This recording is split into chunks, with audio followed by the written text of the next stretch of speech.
Hello friend, TGT UP TGT history के अंतर्गत आप देख रहे हैं धार्मिक आंदोलन। धार्मिक आंदोलन जो हमारा टॉपिक है सिलेबस में, उसके अंतर्गत आप देखेंगे जैन धर्म। तो पहले आइए जानते हैं कि धार्मिक आंदोलन किसे कहते हैं। Let start our video. धार्मिक आंदोलन। तो स्टूडेंट, जैसा कि हम लोगों ने देखा कि उत्तर वैदिक काल में क्या हुआ था, बहुत सारे कर्मकांड हो गए थे और जटिल वर्णाश्रम आश्रम हो गया था। फिर यज्ञों का व्यापक पैमाने पर क्या होने लगा था और पशु बलि की भी निंदा ही की गई थी। कब? उपनिषदों में की गई थी, जो कि उत्तर वैदिक काल में सारे कार्य होने लगे थे और उत्तर वैदिक काल में उपनिषदों की रचना हुई थी। उपनिषदों की उपनिषदों में बताया गया था, इन सब का क्या किया गया था, निंदा की गई थी। तो मुंडकोपनिषद में यज्ञों को टूटी नौकाओं के समान तथा उनके कर्म कांडों को अल्प फल कहा गया है। तो कब यज्ञों को टूटी नौकाओं के समान और कर्म कांडों को अल्प फल कहा गया है? किसमें? मुंडकोपनिषद में कहा गया है। इसको ध्यान रखेंगे। इसी कर्मकांडी व्यवस्था के प्रतिक्रिया स्वरूप अनेक प्रकार के धार्मिक आंदोलन एवं विचारधाराओं का आविर्भाव 6वीं शताब्दी ईस्वी पूर्व के आसपास हुआ है। उत्तर वैदिक काल में बहुत सारे कर्मकांड व्यवस्था शुरू हो गया था और उसी के फलस्वरूप क्या हुआ था, धार्मिक आंदोलन और शुरू हुआ था। कब शुरू हुआ था? 6वीं शताब्दी ईस्वी पूर्व के आसपास। बौद्ध ग्रंथों में इनकी संख्या 62 एवं धर्म ग्रंथ जैन ग्रंथों में 368 बताई गई है, जो महात्मा बुद्ध के उदय के पूर्व समाज में विद्यमान थे। आते हैं, इन धार्मिक आंदोलनों में जैन एवं बौद्ध धर्म अधिक लोकप्रिय और चिरस्थायी बने रहे। तो अब धार्मिक आंदोलन के अंतर्गत हम किन किन धर्मों को देखेंगे? जैन धर्म, बौद्ध धर्म देखना स्टार्ट करते हैं। लोकप्रिय और चिरस्थायी बने रहे हैं, चिरस्थायी। तो स्टार्ट करते हैं जैन धर्म। जैन धर्म क्या है? जैन अर्थात जिन से बना हुआ। जैन अर्थात जिन से बना, जिसका अर्थ है विजेता, अर्थात जितने इंद्रियों को जीत लिया है उसको जिन कहते हैं और उसी से जैन बना है। जिन शब्द का सर्वप्रथम प्रयोग 24वें और अंतिम तीर्थंकर महावीर स्वामी के लिए किया गया है। अब जिन का प्रयोग किसके लिए किया गया है? सर्वप्रथम इसका प्रयोग किया गया है अंतिम तीर्थंकर, 24वें और अंतिम तीर्थंकर जैन धर्म के महावीर स्वामी के लिए, क्योंकि उन्होंने अपनी समस्त इंद्रियों पर विजय प्राप्त कर ली थी। सारी इंद्रियों पर उन्होंने विजय प्राप्त कर ली थी, यानी विजेता हो गए थे। तो इसलिए उनका जिन का प्रयोग सबसे पहले उनके लिए ही किया गया है। आगे देखते हैं। जैन धर्म का वर्तमान नाम, जैन धर्म का जो था वर्तमान नाम महावीर काल के अस्तित्व में आया। जैन धर्म का वर्तमान नाम महावीर काल के जीवन में काल में अस्तित्व में आया। किसके काल में? महावीर के। इससे पूर्व जैन धर्म को निर्ग्रंथ या निगंड कहा जाता था। निर्ग्रंथ का अर्थ होता है वह जिसने समस्त सांसारिक ग्रंथियों या बंधनों से अपना नाता तोड़ लिया है। इसलिए बौद्ध साहित्य में महावीर को निर्ग्रंथ ज्ञात्री पुत्र या निगंठनाथ पुत्र कहा गया।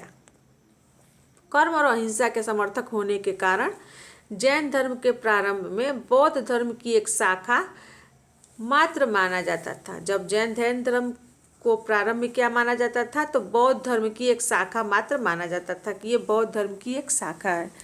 भगवती सूत्र, ये ध्यान रखेंगे, ये बहुत इंपॉर्टेंट है। ये पूछा जाता है एग्जाम में कि कौन सा सूत्र है। तो भगवती सूत्र, कल्प सूत्र तथा परिशिष्ट पर्वन नामक ग्रंथ में प्रारंभिक जैन धर्म का इतिहास मिलता है। ये भगवती सूत्र, कल्प सूत्र है, परिशिष्ट वर्ण है। परिशिष्ट पर्वन नामक ग्रंथ में क्या मिलता है? प्रारंभिक जैन धर्म का इतिहास प्राप्त होता है। तो अब पूछा जाएगा कि प्रारंभिक जैन धर्म का इतिहास कौन कौन ग्रंथ से मिलता है? तो भगवती सूत्र, कल्प सूत्र एवं परिशिष्ट पर्वन नामक ग्रंथ से। जैन धर्म में कुल 24 तीर्थंकर की होने की बात कही गई है। कितने तीर्थंकर की? 24, जो इस प्रकार हैं। अब हम 24वें तीर्थंकर को देखेंगे। तो जैन धर्म में 24 तीर्थंकर कौन कौन से हैं, लाइए बताते हैं। पहला ऋषभदेव, दूसरा अजितनाथ, तीसरा संभवनाथ, चौथा अभिनंदन, पांचवा सुमतिनाथ, छठवां पद्म प्रभु, सातवां सुपार्श्वनाथ, आठवां चंद्रप्रभ, नौवां सुविधिनाथ, 10वां शीतलनाथ, 11वां श्रेयांसनाथ, 12वां वासुपूज्य, 13वां विमलनाथ, 14वां अनंतनाथ, 15वां धर्मनाथ, 16वां शांतिनाथ, 17वां कुंथुनाथ, 18वां अरसनाथ, 19वां मल्लिनाथ, 20वां मुनिसुरत, 21वां नेमिनाथ, 22वां अरिष्ट नेमी, 23वां पार्श्वनाथ एवं 24वां महावीर स्वामी। आइए देखते हैं जैन धर्म में तीर्थंकर का अर्थ क्या होता है। संसार सागर से पार कराने के लिए औरों को मार्ग बताने वाला। तीर्थंकर का क्या अर्थ होता है, ये भी पूछा जा सकता है आपसे एग्जाम में कि जैन धर्म में तीर्थंकर का क्या अर्थ होता है। इसका अर्थ होता है कि संसार रूपी सागर से पार कराने के लिए औरों को मार्ग बताने वाले को तीर्थंकर कहा जाता है। आगे देखिए, ऋग्वेद में ऋग्वेद में क्या था, ऋषभ और अरिष्ट नेमी दो तीर्थंकरों की चर्चा हुई है।